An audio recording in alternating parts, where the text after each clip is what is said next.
Hello everyone, in this video I'm going to show you on how you can recharge your TikTok coins using GCash.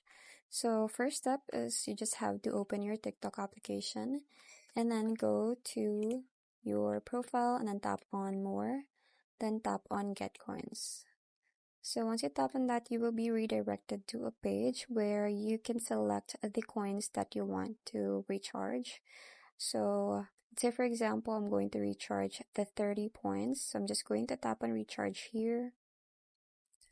And then it's going to give you the payment methods.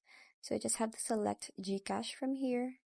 And once you tap on pay now, it will ask you to put your details from the GCash, and then you will have to be asked for the confirmation.